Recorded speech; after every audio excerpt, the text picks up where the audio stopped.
Mission complete. Hello guys, welcome back to our YouTube channel. This is me again, Janus. Kamusta po kayong lahat? Lalo na ang mga nasalanta ng bagyong Pepito. Sana ay nasa maayos na kayong kalagayan. Konti ang ulan ni Pepito pero napakalakas ng hangin.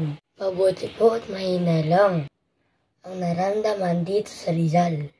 Salamat sa aming Sierra Madre na matatag na kabundukan na nagproprotekta sa amin. Kaya ingatan at alagaan ang ating mahal na Sierra Madre. Baka po may susunod pang mga bagyo. Mag-iingin po tayong lahat.